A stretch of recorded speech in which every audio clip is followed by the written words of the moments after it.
बिस्मिल्लाहिर्रहमानिर्रहीम। Welcome back dear students. आज हम स्टार्ट कर रहे लेक्चर नंबर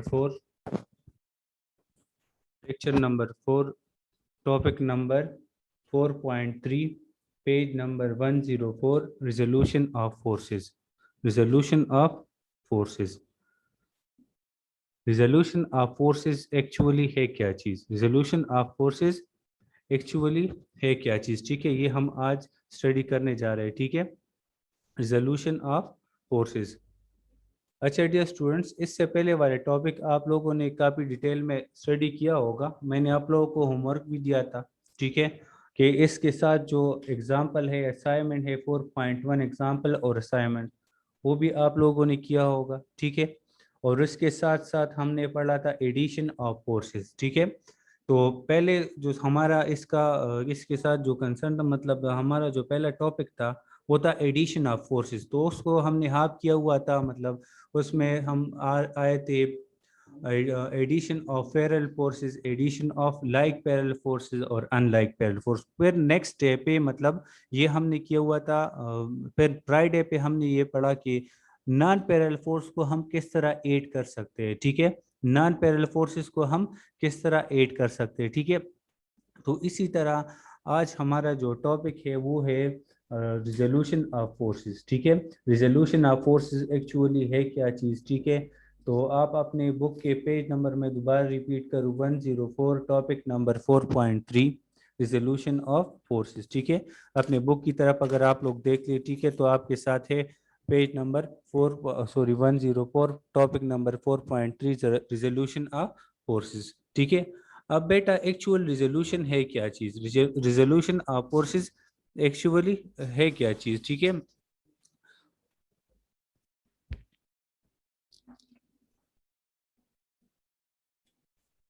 अच्छा, रिजोल्यूट बुक की तरफ अगर आप लोग देख ले, ठीक है, तो यहाँ पे सबसे पहले डिफाइन किया गया है, ठीक है, कि रिजोल्यूशन ऑफ फोर्सेस हमारे साथ क्या है? The process of splitting of force vector into two or more force vector is called resolution of forces.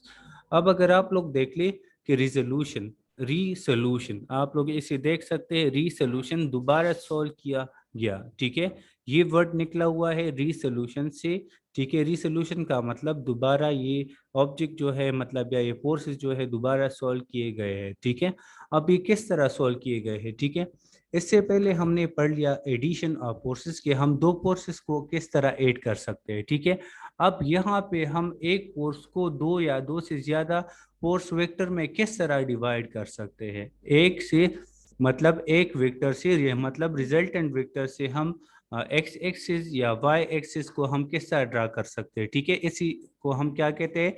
Resolution of forces कहते हैं। ठीक है, रिसोल्यूशन निकला हुआ है किस चीज से? रिसोल्यूशन, मतलब दोबारा सॉल्व करना है। ठीक है, मतलब अब वहां पे अगर आप लोगों को याद हो तो वहां पे हमारे साथ था रिजल्टेंट फोर्स। ठीक है, रिजल्टेंट फोर्स को हमने फाइंड करना था। यहाँ पे हमारे साथ रिजल्टेंट फोर्स होगा और उस रिजल्टेंट फोर्स से हम कंपोनेंट ऑफ फोर्स को फाइंड करेंगे। ठीक है, तो आते हैं कि हम अब एक और पॉइंट अपने जहन में याद रखिए कि वहां पे हम ग्राफिकल मेथड यूज कर लेते थे। ठीक है, वहां पे हम रूलर यूज करते थे, प्रोटेक्टर यूज कर लेते थे, ताकि हमें एंगल का भी पता चल जाए और हमें फोर्स का भी एग्जैक्ट पता चल जाए कि फोर्स हमारे साथ कितना है। ठीक है, यहाँ पे हम एनालिटिकल मेथड करते हैं, मतलब मैथमेटिकल फॉर्म के जरिए हम इसे सॉल्व करते हैं। ठीक है, मैथमेटिकल फॉर्म के जरिए हम इसे सॉल्व कर लेते हैं और हम हमारे साथ जो कंपोनेंट रिक्वायर्ड है, ठीक है, उसी कंपोनेंट के बारे में हम बात कर लेते हैं। ठीक है, कि परस करें एक्स कंपोनेंट है, वाई कंपोनेंट है, जेड कंपोनेंट है। ठीक है, जो भी कंपोनेंट है हमारे साथ, ठीक है, उसी कंपोनेंट के बारे में हम बात करते हैं। ठीक है, अब याद रखिए बेटा कि इसको हम डिफाइन किस तरह कर सकते हैं। The process of splitting a force vector into two or more force vector is called resolution of forces. वो प्रोसेस जिसमें हमारे साथ दो या दो से ज्यादा forces the process of splitting a force vector, एक फोर्स वेक्टर को हम दो या दो से ज्यादा कंपोनेंट्स में डिवाइड कर दे, दो या दो से ज्यादा। अगर आप लोगों को याद हो तो एडिशन ऑफ फोर्सेस में हमने किया हुआ था कि वहां पे दो या दो से ज्यादा फोर्सेस जो है, ठीक है, मतलब उसको जब हम ऐड कर ले, ठीक है, तो हमारे साथ रिजल्टेंट बनता था। अब यहाँ पे हम एक फोर्स को, यहाँ पे हम एक फोर्स को यहाँ यहाँ पे हम एक फोर्स को दो या दो से ज्यादा यहाँ पे हम एक फोर्स को दो या दो से ज्यादा कंपोनेंट्स में डिवाइड कर लेते हैं। एक फोर्स को हम दो या दो से ज्यादा कंपोनेंट्स में डिवाइड कर लेते हैं, ठीक है। अब एडिशन ऑफ फोर्सेस को में हमने दो कंपोनेंट्स को या तीन कंपोनेंट्स को या चार कंपोनेंट को हमने ऐड किया, हमारे साथ रिजल्टेंट मिल गया। अब यहाँ पे हमारे साथ रिजल्टेंट होगा, उस रिजल्टेंट से हम दो या दो से ज्यादा कंपोनेंट बना सकते हैं, दो बना सकते हैं, तीन बना सकते हैं, चार, 10, जितना आप लोगों की मर्जी आप लोग बना सकते हैं, ठीक है। इसको हम किस तरह डिफाइन कर सकते हैं, डिफिनीशन की तरफ आ जाए। अगर आप लोग अपने बुक की तरफ देख ले तो पेज नंबर 104 पे सबसे पहले इस रिजोल्यूशन ऑफ फोर्सेस के साथ साथ सबसे पहले जो दिया गया है वो क्या दिया गया है, डिफिनीशन दिया गया है, ठीक है, कि हम इसे किस तरह डिफाइन कर सकते हैं। डिफिनीशन ये है, the process of splitting a force vector into two or more force vector is called resolution of forces. वो प्रोसेस जिसमें हम एक फोर्स को दो या दो से ज्यादा फोर्स वेक्टर में कन्वर्ट करते हैं, ठीक है, दो या दो से ज्यादा फोर्स वेक्टर हम बनाते हैं, उसे हम क्या कहते हैं, रिजोल्यूशन ऑफ फोर्सेस कहते हैं, ठीक है। जिस तरह मैंने आप लोगों को बता दिया कि पहले जो एडिशन ऑफ फोर्सेस था उसमें हम ग्राफिकल मेथड यूज कर लेते थे, अब यहाँ पे हम यूज करते हैं क्या, एनालिटिकल मेथड यूज करते हैं। एनालिटिकल मेथड का मतलब क्या है कि हम यहाँ पे मैथमेटिकल फॉर्म्स यूज करते हैं ताकि हमारे साथ एग्जैक्ट वैल्यू आ जाए। अब याद रखिए डियर स्टूडेंट्स कि ग्राफिकल मेथड के जरिए हम एग्जैक्ट पता नहीं लगा सकते थे। अगर आप लोगों को याद हो तो इससे पहले हमने स्टडी किया कि हम लेट सपोज कि 1 centimetre is equal to 5 newton, 1 centimetre is equal to 10 newton, 1 centimetre is equal to 25 newton. इसी तरह हम सपोजिशन लेते थे, ठीक है। लेकिन वहां पे एग्जैक्ट वैल्यू पर हमारे साथ नहीं बनती थी, क्योंकि हम पेज पे तो न्यूटन ड्रा नहीं कर सकते, हम पेज पे ड्रा कर सकते हैं सेंटीमीटर्स, ठीक है, लाइंस पे हम सेंटीमीटर्स के ड्रा कर सकते हैं, ठीक है। तो इसी वजह से वो वाला मेथड जो है वो एक्यूरेटली नहीं है, तो हमारे साथ रिजोल्यूशन ऑफ फोर्स जो है वो एक्यूरेट मेथड है, ठीक है। The force vector are so obtained are called component of force vector. जो वेक्टर्स हमारे साथ आ जाए, ठीक है, मतलब लेट सपोज F1 आ गया, F2 आ गया, F3 आ गया, F4 आ गया, जितने भी हमारे साथ कंपोनेंट्स आ गए, ठीक है, उसको हम क्या कहते हैं, फोर्स वेक्टर कहते हैं। उस एक एक कंपोनेंट को हम क्या कहते हैं, एक एक लाइन को हम या एक एक वेक्टर को हम क्या कहते हैं, फोर्स वेक्टर कहते हैं, ठीक है, called component of force vector. This process is opposite of addition of vectors. याद रखिए कि ये प्रोसेस बिल्कुल अपोजिट है एडिशन ऑफ वेक्टर्स के। किस तरह अपोजिट है डियर स्टूडेंट्स, याद रखिए कि मैंने आप लोगों को बता दिया कि वहां पे हम यूज कर लेते थे क्या कि हम फर्स्ट F1 को ऐड करते थे, फिर F2, फिर F3, फिर F4, फिर F5, इसी तरह हम ऐड करते थे, ठीक है। अब यहाँ पे हम रिजल्टेंट से और फिर एडिशन ऑफ फोर्सेस में हम लास्ट में रिजल्टेंट निकालते थे। अब रिजोल्यूशन ऑफ फोर्सेस में हमारे साथ रिजल्टेंट होगा, उस रिजल्टेंट को हम कंपोनेंट्स में डिवाइड करते हैं, ठीक है। तो ये बिल्कुल अपोजिट हो गया। दोबारा मैं बता रहा हूँ कि किस तरह अपोजिट होता है, कि वहां पे हम F1, F2, F3, F4, F5 इसको हम ऐड करते थे, रिजल्टेंट हमारे साथ आता था। याद रखिए स्टूडेंट्स कि यहाँ पे हमारे साथ जो होगा रिजल्टेंट होगा, उस रिजल्टेंट से हम कंपोनेंट्स बनाएंगे, मतलब फोर्स वेक्टर को में डिवाइड करेंगे, ठीक है। इसी वजह से हम कहते हैं कि the process is opposite of addition of vectors, ठीक है। अब रेक्टेंगुलर कंपोनेंट्स का वर्ड यूज किया गया है, ठीक है। रेक्टेंगुलर कंपोनेंट क्या है, the components of a single force which are perpendicular to each other are called rectangular components. Rectangular component क्या है, ठीक है, वो कंपोनेंट मतलब एक सिंगल फोर्स कंपोनेंट हमारे साथ निकल जाए, हमारे साथ आ जाए, ठीक है। A component of a single force which are perpendicular to each other is called rectangular components. अगर आप लोग अपने बुक के पेज 104 पे फिगर नंबर 4.6 की तरफ देख ले, ठीक है, यहाँ पे एक बंदा है, ठीक है, इसके साथ ये आइस को ले जा रहे हैं, ठीक है, एक रूप के जरिए। अब इस पे उन्होंने एक फोर्स अप्लाई किया हुआ है, ठीक है। अब वो फोर्स जो है, ठीक है, अब वो फोर्स जो है, ठीक है,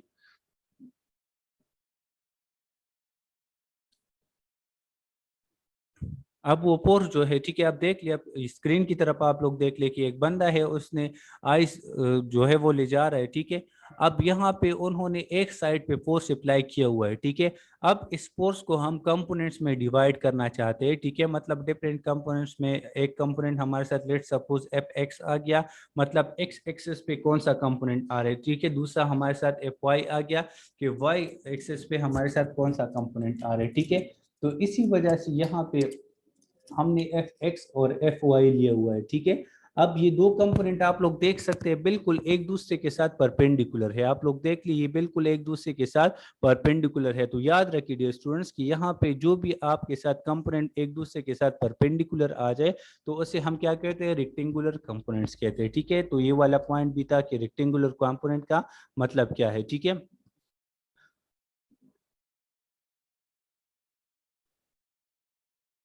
अच्छा डियर स्टूडेंट, तो रेक्टेंगुलर कंपोनेंट का भी आप लोगों को समझ आ गया है, ठीक है। अब इसके बाद नेक्स्ट है हमारे साथ हॉरिजॉन्टल कंपोनेंट क्या है, वर्टिकल कंपोनेंट क्या है, ठीक है। तो हॉरिजॉन्टल कंपोनेंट याद रखिए students, the component of force which are along x axis is called horizontal component. वो कंपोनेंट जो कि बिल्कुल एक्स एक्सिस के ऊपर आ जाए या एक्स एक्सिस के साथ पैरेलल आ जाए तो उस कंपोनेंट को हम क्या कहते हैं, इस कंपोनेंट को हम कहते हैं हॉरिजॉन्टल कंपोनेंट कहते हैं, ठीक है। जिस तरह आप लोग अपने बुक पेज नंबर को देख, पेज नंबर 104 की तरफ आप देख ली, ठीक है। बुक पेज नंबर 10 पर फिगर नंबर 4.6 की तरफ अगर आप देख ली, ठीक है। तो यहाँ पे एफ एक्स कंपोनेंट जो है वो आपके साथ बिल्कुल पैरेलल आया हुआ है एक्स एक्सिस के साथ, बिल्कुल पैरेलल आया हुआ है एक्स एक्सिस के साथ। और एफ वाई कंपोनेंट जो है वो बिल्कुल पैरेलल आया हुआ है वाई कंपोनेंट के साथ। तो वाई कंपोनेंट वर्टिकली है और एक्स कंपोनेंट जो है वो हॉरिजॉन्टली है, ठीक है। तो इसी वजह से हमने यहाँ पे लिया हुआ है कि यहाँ पे हमारे साथ जो कंपोनेंट आया हुआ है वो कंपोनेंट कौन सा कंपोनेंट है, एफ एक्स कंपोनेंट है जिसे हम हॉरिजॉन्टल कंपोनेंट कहते हैं। और दूसरा हमारे साथ है एफ वाई कंपोनेंट जो कि हमारे साथ वर्टिकल कंपोनेंट है, ठीक है। अब याद रखिए स्टूडेंट्स कि हॉरिजॉन्टल कंपोनेंट और वर्टिकल कंपोनेंट तो आप लोगों ने पहचान लिया, हम कैसे राइट कर सकते हैं, the component of force, the component of force which is along x axis is called horizontal component. वो फोर्स की वो कंपोनेंट जो कि हमारे साथ एक्स एक्सिस के साथ हो उसे हम क्या कहते हैं, हॉरिजॉन्टल कंपोनेंट कहते हैं। वर्टिकल कंपोनेंट हम जिसे कहते हैं, किसे कहते हैं, component of force which is along y axis is called vertical component. वो कंपोनेंट फोर्स का वो कंपोनेंट वो वेक्टर जो कि y एक्सिस के साथ पैरेलल हो उसे हम क्या कहते हैं, वर्टिकल कंपोनेंट ऑफ फोर्स कह सकते हैं, ठीक है। अच्छा, नेक्स्ट है finding of component of force. Force के कंपोनेंट्स को हम किस तरह फाइंड कर सकते हैं, ठीक है। फोर्स के कंपोनेंट्स को हम किस तरह फाइंड कर सकते हैं, ठीक है। तो हम सबसे पहले कंसीडर कर लेते हैं, consider a force F in the Cartesian coordinate system represent by a line OP making an angle theta as shown in figure. आप लोग यहाँ पे फिगर की तरफ देख ले कि हमारे साथ एक हमने एक फोर्स वेक्टर ले लिया, ठीक है, जिसे हम एफ से रिप्रेजेंट कर लेते हैं, ठीक है। अब डियर स्टूडेंट्स यहाँ पे आप लोग देख सकते हैं, ठीक है, कि यहाँ पे मैंने एक फोर्स वेक्टर ले लिया है, ठीक है, जो कि बिल्कुल ब्लैक है, डॉटेड फॉर्म में नहीं है, जो कि बिल्कुल जिस तरह हमारे साथ एक्सेलरेशन शो होता है, ठीक है, जो कि हम इस यूनिट नंबर 2 में पढ़ लिया था, ठीक है, कि एक्सेलरेशन का जो ग्राफ होगा वो बिल्कुल स्ट्रेट लाइन आएगा। बिल्कुल ये आपके साथ स्ट्रेट आया हुआ है, यहाँ पे जो फोर्स कंपोनेंट आया हुआ है ये बिल्कुल स्ट्रेट आया हुआ है। अगर आप लोग अपने बुक के page number 104 four point figure number 4.6 की तरफ देख ली, ठीक है, तो ये बंदा जो है वो हमारे साथ इस आइस बैग को जो है वो लेकर जा रहा है, ठीक है, एक रूप के जरिए। तो ये रूप क्या है, ये हमारे साथ एक फोर्स है, रिजल्टेंट फोर्स है। तो यहाँ पे इस फोर्स की तरफ आप लोग देख लीजिए, हमारे साथ कौन सा फोर्स है, ये रूप वाला फोर्स है, ठीक है, जिसे हम रिजल्टेंट फोर्स कहते हैं, ठीक है। या अगर आप लोग फिगर 4.7 पेज नंबर 105 की तरफ देख ले, ठीक है, तो वहां पे इसको हमने फिर कोऑर्डिनेट एक्सिस में लिया हुआ है कि एक फोर्स है, ठीक है, जिसे हम एफ से रिप्रेजेंट करते हैं। और ये एंगल बना रही है, कौन सी एंगल बना रही है, एक खास एंगल के साथ, परस्पर 30 डिग्री है, 40 डिग्री है। अब एग्जैक्ट एंगल का हमें पता नहीं है, ठीक है, एग्जैक्ट एंगल कौन सी है, 30 है, 40 है, 50 है, लेकिन एक खास एंगल के साथ यहाँ पे हमने एक फोर्स अप्लाई किया हुआ है। अब इस फोर्स को हम कंपोनेंट में किस तरह डिवाइड कर सकते हैं, तो हम किस तरह डिवाइड कर सकते हैं, जिस तरह मैंने आप लोगों को बताया, consider a force F in the Cartesian coordinate system, कि हमने एक फोर्स एफ को ले लिया Cartesian coordinate system represented by a line OP, जो कि हमारे साथ रिप्रेजेंट होता है लाइन ओपी से। किस चीज से रिप्रेजेंट होता है, लाइन ओपी से रिप्रेजेंट होता है, ठीक है। Making angle theta as shown in figure, जो कि एक खास एंगल बना रही है, ठीक है, एक्स एक्सिस के साथ, ठीक है। अब इसको हम कंपोनेंट में किस तरह डिवाइड कर सकते हैं, अगर आप लोगों को याद हो तो वहां पे रिजल्टेंट फोर्स हम ले रहे थे F is equal to F1 plus F2 plus F3। अब यहाँ पे हमारे साथ फोर्स का जो कंपोनेंट्स है वो है Fx कंपोनेंट और Fy component, Fx component Fy component, ठीक है। फोर्स का y कंपोनेंट है और x कंपोनेंट है, वहां पे हम लेते थे एडिशन ऑफ फोर्सेस में F1 और F2 लेते थे, यहाँ पे हम ले रहे हैं Fx और Fy ले रहे हैं, ठीक है। हम किस तरह इसे ऐड कर सकते हैं, ठीक है, Fx प्लस Fy, इसके मैग्नीट्यूड को हम किस तरह ऐड कर सकते हैं, Fx प्लस Fy, ठीक है। अब यहाँ पे हमारे साथ जो कंपोनेंट आएगा Fx कंपोनेंट आएगा, इसको हम किस तरह फाइंड कर सकते हैं, Fy कंपोनेंट को हम किस तरह फाइंड कर सकते हैं, ठीक है। तो हमारे साथ इसके लिए हमने लेट सपोज इस एक ट्राइंगल ले लिया, तो ट्राइंगल कौन सा है, ट्राइंगल ONP, मतलब यहाँ पे आप लोग देख सकते हैं अपनी कंप्यूटर स्क्रीन की तरफ, ट्राइंगल ONP हमने ले लिया, ठीक है। अब यहाँ पे ये एक राइट एंगल ट्राइंगल है, आप लोग खुद देख लीजिए, यहाँ पे 90 डिग्री एंगल बन रही है, ठीक है। जहाँ पे हमारे साथ 90 मतलब दो वेक्टर एक दूसरे के परपेंडिकुलर आ जाए और वहाँ पे हाइपोटेन्यूज भी आ जाए, ठीक है, तो हम कह सकते हैं कि यहाँ पे ये कौन सा वाला डायग्राम है, यहाँ पे ये जो ट्राइंगल बनाया गया है ये है राइट एंगल ट्राइंगल, ठीक है। अच्छा डियर स्टूडेंट्स, अब एफ एक्स कंपोनेंट को हम किस तरह फाइंड कर सकते हैं, मतलब ओ इन लाइन को हम किस तरह फाइंड कर सकते हैं या ओ पी लाइन को किस तरह फाइंड कर सकते हैं। तो सबसे पहले आप लोगों ने कंसिडर करना है कि triangle O N P, triangle O N P ये हमारे साथ एक राइट एंगल ट्राइंगल है, ठीक है। To find the magnitude of x component using trigonometric ratio, हम trigonometric ratio यूज करते हैं, ठीक है, किस चीज को फाइंड करने के लिए, मैग्नीट्यूड ऑफ x एक्सिस और y एक्सिस के लिए। तो सबसे पहले हम जाते हैं कि हम मैग्नीट्यूड ऑफ x एक्सिस को मतलब फोर्स ऑन x एक्सिस को किस तरह हम फाइंड कर सकते हैं, ठीक है। तो याद रखिए डियर स्टूडेंट्स कि ट्राइगोनोमेट्रिक रेशियो में जो हमारे साथ है cos थीटा जो है सबसे पहले आती है, तो cos थीटा बराबर है base divide by hypotenuse, base divide by hypotenuse. अब आप लोग वापस चले जाए डायग्राम की तरफ, ठीक है। डायग्राम में आप लोगों के साथ बेस क्या है और हाइपोटेन्यूज क्या है, ठीक है, बेस डिवाइड बाय हाइपोटेन्यूज, ठीक है। तो बेस हमारे साथ क्या है, एफ एक्स है, मतलब ओ एन है, बेस क्या है ओ एन, बेस हमने ले लिया, बेस की जगह हमने पुट कर लिया ओ एन, ठीक है। अब हाइपोटेन्यूज क्या है, हाइपोटेन्यूज हमारे साथ है ओ पी, हाइपोटेन्यूज हमारे साथ क्या है ओ पी है, ठीक है।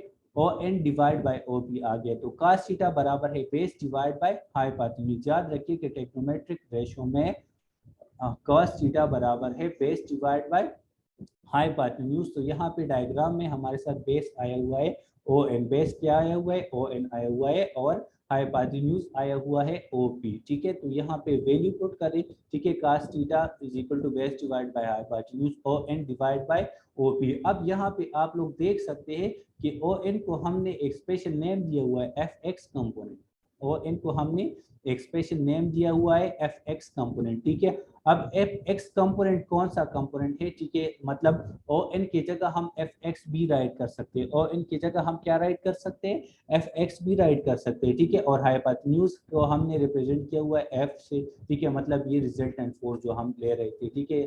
यहाँ पे तो मैंने राइट नहीं किए हुए, लेकिन आप लोग अगर बुक की तरफ देखें, फिगर नंबर 4.7 की तरफ देख ले, तो इसमें जो रेड वाला लाइन है ओ पी, ठीक है, तो उसको हमने एफ से ही रिप्रेजेंट किया हुआ है, ठीक है। तो और पी हमारे साथ क्या है एफ के बराबर है, ठीक है। तो यहाँ पे हम वैल्यू पुट कर सकते हैं, cos theta is equal to O N divide by O P. मैंने आप लोगों को बता दिया, बिल्कुल शो भी किया कि ओ एन किस चीज के बराबर है, एफ एक्स के बराबर है, और ओ पी किस चीज के बराबर है, एफ के बराबर है। अच्छा, इसका मतलब क्या है, हम ये क्यों पॉइंट करते हैं, ताकि हमारे साथ फोर्स का जो कंपोनेंट है एफ एक्स, ये वाला लाइन मतलब ओ एन का हमें पता चल जाए कि ओ एन कितना लाइन है, मतलब ओ एन पे जो फोर्स का कंपोनेंट आया हुआ है, फोर्स का जो वेक्टर आया हुआ है वो वेक्टर कौन सा है, ठीक है। उसे हम किस चीज से रिप्रेजेंट करते हैं, एफ एक्स से रिप्रेजेंट करते हैं, ठीक है। तो एफ एक्स को हमने फाइंड करना है, ठीक है। तो यहाँ पे आप लोग देख ले कि हमने एफ एक्स को फाइंड करना है, तो multiply both side by F कर ले, multiply both side by F कर ले, तो आपके साथ इक्वेशन बन जाएगा F x is equal to F cos of theta, F x is equal to F cos of theta. अब याद रखिए स्टूडेंट्स कि जो फोर्स मतलब आप लोग देख रहे हैं figure number 4.6 book, figure number 4.6 page number 104 की तरफ अगर आप देख लिए, ये बंदा जो है इसने जो फोर्स अप्लाई किया है, तो ये हमारे साथ नॉन फोर्स है कि इसने कितना फोर्स अप्लाई किया हुआ है, इस फोर्स का हमें पता है कि इसने ये फोर्स कितना अप्लाई किया हुआ है, ठीक है। तो ये हमारे साथ F जो है वो रिजल्टेंट फोर्स है, और काज आप अपने कैलकुलेटर को काज दे दे, और थीटा ये कितना एंगल बना रही है, ठीक है, मतलब कितना एंगल बना रही है एक्स एक्सिस के साथ, प्रोटेक्टर के जरिए आप लोग फाइंड कर सकते हैं। या आप लोगों को गिवन होगा एग्जांपल में कि ये कितने एंगल के साथ इस पे हमने फोर्स अप्लाई किया हुआ है, ठीक है, तो एंगल भी आपके साथ मौजूद होगा, फोर्स का जो एफ कंपोनेंट होगा वो भी आपके साथ मौजूद होगा। जब आपके साथ एफ भी फाइंड हो जाएगा, थीटा भी आपके साथ फाइंड हो जाए, तो आप लोग कैलकुलेटर के जरिए काज 30 है, 40 है, 50 है, 45 है, 90 है, जो भी है आप लोगों के साथ, वो आप एफ एक्स कंपोनेंट को फाइंड कर सकते हैं, ठीक है, एफ कॉस ऑफ थीटा, ठीक है, एफ एक खास मैग्नीट्यूड होगा वो भी आप लोगों को पता होगा। काश आप लोग कैलकुलेटर के जरिए दे काश ऑफ थीटा, थीटा आपके साथ एक खास वैल्यू होगी 30, 40, 50 जो भी आपके साथ होगा मौजूद होगा, ठीक है, तो F cos of theta value दे दे तो आपके साथ एक्स कंपोनेंट फाइंड हो जाएगा। ये इंशाल्लाह नेक्स्ट एग्जांपल आ रहे हैं तो आप लोगों को समझ आ जाएगा, ठीक है। अब डियर स्टूडेंट्स कि हम वाई कंपोनेंट को किस तरह फाइंड कर सकते हैं, ठीक है। अब ये तो हो गया हमारे साथ एक्स कंपोनेंट, कि हमने एक्स कंपोनेंट को तो फाइंड कर लिया, अब हम वाई कंपोनेंट को किस तरह फाइंड कर सकते हैं, ठीक है। तो याद रखिए कि हम वाई कंपोनेंट को जब फाइंड करना चाहते हैं, ठीक है, तो वाई कंपोनेंट ट्रिग्नोमेट्रिक रेशियो के जरिए वाई कंपोनेंट बराबर है sine of theta is equal to perpendicular divide by hypotenuse. याद रखिए स्टूडेंट कि हम एक्स एक्सिस के लिए cos थीटा यूज करते हैं और y एक्सिस के लिए हम sin थीटा यूज करते हैं। हम क्यों यूज करते हैं, क्योंकि sin थीटा और x एक्सिस अगर आप देख लें कि यहाँ पे फिगर बुक के या यहाँ पे साइड्स की तरफ देखिए, तो यहाँ पे अगर आप कार्टेशियन कोऑर्डिनेट सिस्टम ले लें तो x एक्सिस जो है और y एक्सिस जो है वो एक दूसरे के साथ, जब आप लोग कार्टेशियन कोऑर्डिनेट सिस्टम ड्रा कर ले तो ये एक दूसरे के साथ बिल्कुल 90 डिग्री एंगल बना रही है, ठीक है। तो y एक्सिस जो है वो वर्टिकली है और x एक्सिस जो है वो हॉरिजॉन्टली है, ठीक है। तो हॉरिजॉन्टल होने की वजह से हम एफ एक्स के लिए cos थीटा यूज करते हैं और वर्टिकल कंपोनेंट के लिए यहाँ पे हम sin थीटा यूज करते हैं, ठीक है। तो यहाँ पे हमारे साथ वर्टिकल कंपोनेंट आया हुआ है, ठीक है। वर्टिकल कंपोनेंट को हम किस तरह फाइंड कर सकते हैं, to find the magnitude of y component जो है ट्रिग्नोमेट्रिक फंक्शन या ट्रिग्नोमेट्रिक रेशियो भी हम कह सकते हैं। याद रखिए कि फंक्शन और रेशियो का मतलब एक ही है, इसमें आप लोगों ने कंफ्यूज नहीं होना है, ठीक है डियर स्टूडेंट। अच्छा, y कंपोनेंट को हम किस तरह फाइंड कर सकते हैं, x को तो हमने फाइंड कर लिया, अब y को हम किस तरह फाइंड कर सकते हैं, तो sin of theta is equal to perpendicular divide by hypotenuse. अब आ जाए वापस फिगर की तरफ के फिगर में हमारे साथ परपेंडिकुलर क्या है, ठीक है। तो आप लोग देख लें कि हमने ट्राइंगल और एन पी को कंसिडर किया हुआ था, तो ट्राइंगल में ये हमारे साथ परपेंडिकुलर है, क्या है, पी एन या एन पी हमारे साथ परपेंडिकुलर है, perpendicular divide by hypotenuse, perpendicular divide by hypotenuse, ठीक है। तो sin theta is equal to P N divide by O P, P N क्या है, परपेंडिकुलर है, ओ पी क्या है, हाइपोटेन्यूज है। तो sin theta is equal to P N बराबर है एफ वाई के और ओ पी बराबर है एफ के, पी एन बराबर है एफ वाई की और ओ पी बराबर है किस चीज के, एफ के बराबर है, ठीक है। तो हमने एफ वाई कंपोनेंट को फाइंड करना है, फोर्स के वाई कंपोनेंट को हमने फाइंड करना है। अब y कंपोनेंट को हम किस तरह फाइंड कर सकते हैं, multiply both side by f कर ले तो आपके साथ आ जाएगा F y is equal to F sine of theta. जिस तरह मैंने आप लोगों को बता दिया कि आप ये आइस गर्ल एक बंदा जो है ये आइस को लेकर जा रहा है, ठीक है, तो इस पे एक खास फोर्स अप्लाई किया हुआ, तो इस फोर्स का मैग्नीट्यूड हमारे साथ मौजूद होगा। अब किस एंगल के साथ ये फोर्स अप्लाई किया गया है उस वो एंगल भी हमें पता होगा, ठीक है। तो एफ साइन ऑफ एफ पर एस करें 30 multiply by sine of 30 degree angle, ठीक है। तो आपके साथ फोर्स का y कंपोनेंट भी फाइंड हो जाएगा। याद रखिए स्टूडेंट्स कि y कंपोनेंट जब आप लोग यूज करते हैं एफ वाई बराबर है एफ साइन ऑफ थीटा और एफ एक्स बराबर है एफ cos ऑफ थीटा, ठीक है। cos of theta F x के लिए हम यूज करते हैं, एफ वाई के लिए हम क्या यूज करते हैं, एफ साइन ऑफ थीटा हम यूज कर सकते हैं, ठीक है। तो ये तो हमने y कंपोनेंट भी फाइंड कर लिया, ठीक है। अब याद रखिए स्टूडेंट्स कि हम मैग्नीट्यूड को किस तरह फाइंड कर सकते हैं, ठीक है। मैग्नीट्यूड अगर यहाँ पे दो फोर्सेस आ गए F x plus F y, मतलब एक एक्स कंपोनेंट आ गया, एक वाई कंपोनेंट आ गया, अब ये दो फोर्सेस तो हमारे साथ आ गए। अब इन दो फोर्सेस को के मैग्नीट्यूड को हम किस तरह फाइंड कर सकते हैं, ठीक है। मैग्नीट्यूड को जब हम फाइंड करते हैं when the component of F x and F y are found, that we can find the magnitude of force by applying Pythagoras theorem which state that हम यहाँ पे जब मैग्नीट्यूड फाइंड करते हैं तो हम किस चीज को लेते हैं, पैथागोरस थ्योरम हम यूज करते हैं। पैथागोरस थ्योरम क्या है, वो बराबर है सॉरी याद रखिए कि पाइथागोरस थ्योरम हम यूज करते हैं राइट एंगल ट्राइंगल के लिए। राइट एंगल ट्राइंगल कौन सी ट्राइंगल्स होती है? वो ट्राइंगल होते हैं जिसमें 90 डिग्री एंगल आती है, ठीक है। Hypotenuse square is equal to base square plus perpendicular square. Hypotenuse square is equal to base square plus perpendicular square, ठीक है। अब हाइपोटेन्यूज हमारे साथ एफ स्क्वायर है, ठीक है, एफ है। किस तरह एफ है यहाँ पे आप लोग देख लें। हाइपोटेन्यूज हमारे साथ क्या है? एफ के बराबर है। ओपी के मतलब बराबर है, ओपी हमने एफ के बराबर दिए हुए, ठीक है। अब बेस किस चीज के बराबर है? बेस बराबर है ओ एन के बराबर है। बेस किस चीज के बराबर है? बेस बराबर है ओ एन के बराबर है, ठीक है। अब याद रखिए स्टूडेंट्स के बेस तो ओ एन के बराबर है, ठीक है। अब सॉरी परपेंडिकुलर किस चीज के बराबर है? परपेंडिकुलर बराबर है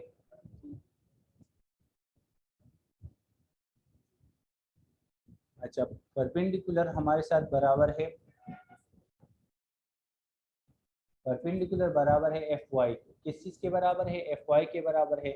मतलब आप लोग अगर डायग्राम की तरफ देखिए, यहाँ पे आप देखिए बेस बराबर है एफ एक्स के और परपेंडिकुलर बराबर है एफ वाई के, ठीक है। तो यहाँ पे आप लोग पुट करें पाइथागोरस थ्योरम में F is equal to F x square plus F y square, ठीक है। अब यहाँ पे हमने फोर्स के मैग्नीट्यूड को फाइंड करना है, स्क्वायर को हमने फाइंड नहीं करना, सिर्फ हमने सिंपल फोर्स को फाइंड करना है। तो फोर्स बराबर है एफ इज इक्वल टू, यहाँ पे आप लोग दोनों साइड पे अंडर रूट ले लीजिए। जब हम अंडर रूट ले तो यहाँ पे स्क्वायर खत्म हो जाएगा, सिंपल एफ रह जाएगा is equal to F x square plus F y square whole under root, ठीक है।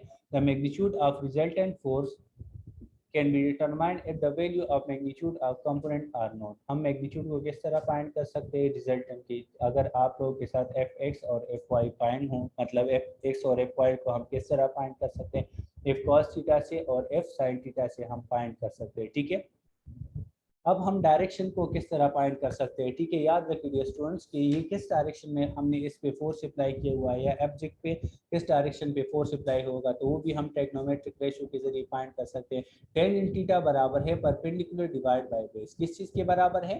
Perpendicular divide by base. तो परपेंडिकुलर पी एन के बराबर है, बेस बराबर है ओ पी के, ठीक है।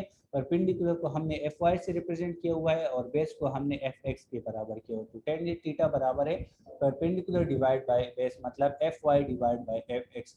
याद रखिए कि हम जब भी डायरेक्शन को फाइंड करते हैं तो हमारे साथ एक खास एंगल होगा कि 30 डिग्री है, 40 डिग्री एंगल है, 45 डिग्री एंगल है, 35 डिग्री एंगल है या 50 डिग्री एंगल है, खास एंगल के साथ होगी, ठीक है। तो यहाँ पे आप लोग देख ले इस फिगर की तरफ, यहाँ पे एक एंगल हमारे साथ मौजूद है, ठीक है। इस एंगल से हम फाइंड कर सकते हैं कि इस फोर्स का डायरेक्शन किस साइड पे होगा, ठीक है। अब यहाँ पे जब आप लोगों के साथ एंगल आ जाए, ठीक है, तो आप लोग इजीली फाइंड कर सकते हैं theta is equal to sorry tangent theta is equal to F y divide by F x. तो हम सिर्फ थीटा को फाइंड करते हैं, जब टेंजेंट को दूसरी साइड पे शिफ्ट करेंगे तो ये बन जाएगी टेंजेंट इनवर्स। अब आप लोग के जहन में क्वेश्चन आएगा कि हम टेंजेंट इनवर्स को किस तरह ले सकते हैं कैलकुलेटर पे। तो कैलकुलेटर पे आप लोगों ने सबसे पहले शिफ्ट को प्रेस करना है, फिर टेंजेंट को प्रेस करना है, ठीक है। तो इसके बाद फोर्स का F y component divide by F x component करें तो आपके साथ एंगल आ जाएगी, एग्जैक्ट एंगल होगा। तो ये था डियर स्टूडेंट्स हमारे साथ resolution of forces. Resolution of force में एक बार फिर बता दूं कि फोर्स को हम और कंपोनेंट में डिवाइड करते हैं, दो या दो से ज्यादा कंपोनेंट में डिवाइड करते हैं। ये प्रोसेस है opposite of addition of forces, ठीक है। ये अपोजिट है एडिशन ऑफ फोर्सेस की, ठीक है। अगर आप लोगों का कोई क्वेश्चन हो तो काइंडली पूछे शाबाश स्टूडेंट्स।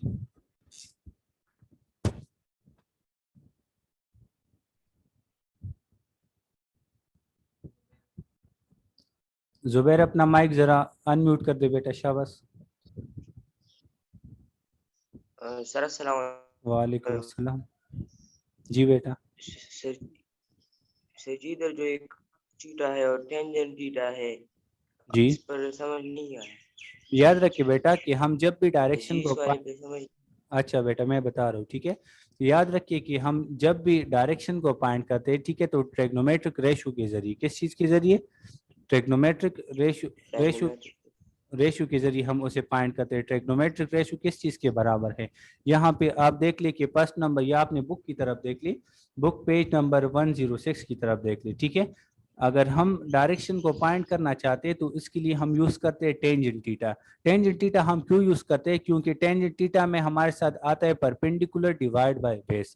अगर cos थीटा के बारे में हम बात करें या sin थीटा के बारे में बात कर ले, तो वहां पे एक में आता है बेस डिवाइड बाय हाइपोटेन्यूज, दूसरे में आता है परपेंडिकुलर डिवाइड बाय हाइपोटेन्यूज। ठीक है, तो फिर हमने अगर डायरेक्शन को फाइंड करना है, एंगल को फाइंड करना है, तो उसके लिए हमने टेंजेंट थीटा यूज करना है। ठीक है, तो टेंजेंट थीटा बराबर है परपेंडिकुलर डिवाइड बाय बेस। ठीक है, तो परपेंडिकुलर आपके साथ एफ वाई कंपोनेंट है और बेस जो है वो आपके साथ एफ एक्स कंपोनेंट है। तो एफ वाई भी आप लोगों ने फाइंड किया, एफ एक्स भी आपने फाइंड किया।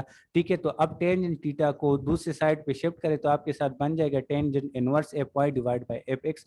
तो इसके जरिए आप लोग डायरेक्शन को फाइंड कर सकते हो। क्लियर बेटा? यस सारी बेटा आप अपना माइक अनम्यूट करें। शाबाश साजिया अल्ताफ, साजिया अल्ताफ बेटा आप अपना माइक अनम्यूट करें। जवेरिया बेटा आप अपना माइक अनम्यूट करें प्लीज। Excuse me sir. जी जी सर हम फोर्स को किस तरह दो या दो से ज्यादा कंपोनेंट्स में कन्वर्ट कर सकते हैं? वो रिजोल्यूशन ऑफ फोर्सेस के जरिए डियर स्टूडेंट्स कि हम किस तरह कर सकते हैं, ये वो प्रोसेस है जिसमें हम दो या दो से ज्यादा फोर्स कंपोनेंट सॉरी एक कंपोनेंट को दो या दो से ज्यादा में डिवाइड कर सकते हैं। मतलब हमने कोऑर्डिनेट एक्सिस ले लिया, ठीक है, तो उसमें एक जियोग्राफिकल कोऑर्डिनेट सिस्टम होता है, दूसरा होता है कार्टेशियन कोऑर्डिनेट सिस्टम। तो कार्टेशियन कोऑर्डिनेट सिस्टम में एक है एक्स एक्सिस, दूसरा है वाई एक्सिस। तो हमने एक फोर्स लगाया हुआ है एक ऑब्जेक्ट पे, ठीक है। अब एक्स एक्सिस पे इसका जो वेक्टर आएगा वो कौन सा आएगा, वाई एक्सिस पे इसका जो कंपोनेंट आएगा वो कौन सा आएगा, ठीक है। तो अब एक्स एक्सिस और वाई एक्सिस को फाइंड करने के लिए हम रिजोल्यूशन ऑफ फोर्सेस यूज करते हैं। तो इस प्रोसेस को हम क्या कहते हैं, रिजोल्यूशन ऑफ फोर्सेस कहते हैं, ठीक है। तो इसी तरह हम इसको कंपोनेंट में डिवाइड कर सकते हैं। क्लियर बेटा? Yes sir, thank you. Humayun Shah बेटा आप अपना माइक अनम्यूट करें प्लीज। मामून अहमद आप अपना माइक अनम्यूट करें। सर ये जी यहाँ पर एक क्वेश्चन है, जी बेटा। रेक्टेंगुलर कंपोनेंट सर ये जरा डिफाइन कर दो। रेक्टेंगुलर कंपोनेंट, ठीक है, यहाँ पे आप लोग देख ले कि रेक्टेंगुलर कंपोनेंट का मतलब क्या है, ठीक है। रेक्टेंगुलर कंपोनेंट वो है, मतलब आप ये अपने बुक के फिगर 4.7 की तरफ देख ले, ठीक है, देख लिया आपने? Yes sir. अच्छा, इसमें आपको नजर आता है ओ क्यू पी नजर आता है, जो कि एफ वाई से हम रिप्रेजेंट करते हैं, नजर आता है। Yes sir. और दूसरा यस आपको सर। नजर आएगा ओ क्यू, दूसरा क्या नजर आता है, यस। ओ क्यू, ठीक है। ओके। अब बेटा ये दोनों हमारे साथ कंपोनेंट क्या है, इसे हम रेक्टेंगुलर कंपोनेंट कहते हैं। फोर्स के क्या कहते हैं, रेक्टेंगुलर कंपोनेंट कहते हैं। समझ आ गया बेटा? Yes sir, thank you sir. शायद हमारे अम्मा बेटा आप अपना माइक अनम्यूट करें प्लीज। सर मुझे वाई कंपोनेंट्स की समझ नहीं आई। कौन सी वाली की बेटा? हेलो, कौन सी वाली की बेटा? आमना हामिद आप अपना ये अनम्यूट करें प्लीज।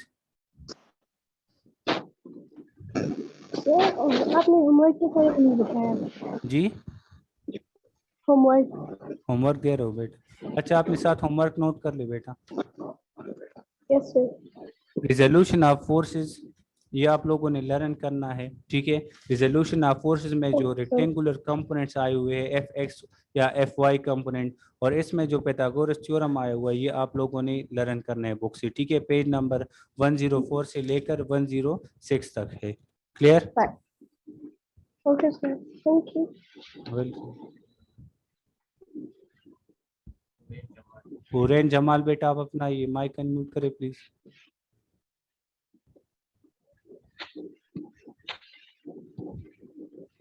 जैन आप अपना माइक अनम्यूट करें।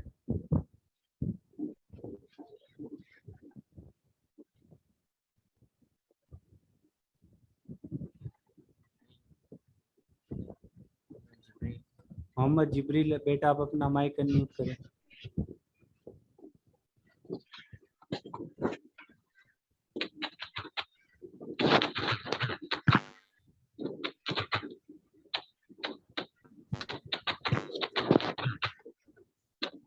अवैस आप अपना माइक अनम्यूट करें प्लीज।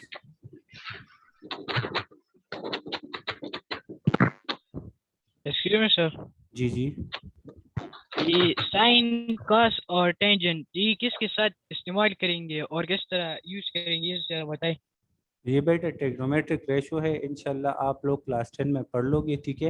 ये हम किस चीज़ के लिए यूज़ करते हैं, ये हम यूज़ करते हैं ट्राइंगल्स के लिए, ठीक है, राइट एंगल ट्राइंगल्स के लिए, ठीक है। कि कास बराबर है base divide by hypotenuse, sine बराबर है परपेंडिकुलर डिवाइड बाय हाइपोटेन्यूज, और टेंजेंट थीटा बराबर है परपेंडिकुलर डिवाइड बाय बेस, ठीक है। अब ये हमारे साथ क्या है, ये है ट्रिग्नोमेट्रिक रेशोस, जिसके जरिए हम फोर्स के एफ एक्स कंपोनेंट या ट्राइंगल के एफ एक्स कंपोनेंट और एफ वाई कंपोनेंट को हम फाइंड कर सकते हैं इजीली। क्लियर? रिपीट कर रहे हैं। और ये थीटा कैसे कहते हैं सर? थीटा बेटा एंगल को कहते हैं, कि कौन सा एंगल आया हुआ है, ठीक है, एंगल के। अच्छा, अपने साथ होमवर्क नोट कर लीजिए दोबारा। Topic number 4.3 page number 104 resolution of forces, से 104 पेज से लेकर 106 पेज तक, मतलब ये आप लोगों ने अपने साथ रफ नोटबुक पे करना है। F x component, F y component, Pythagoras theorem क्या है, हम एंगल को किस तरह फाइंड कर सकते हैं, तो ये आप लोग बुक से रफ पेज पे आप लोगों ने करना है, ठीक है बेटा। वस्सलाम।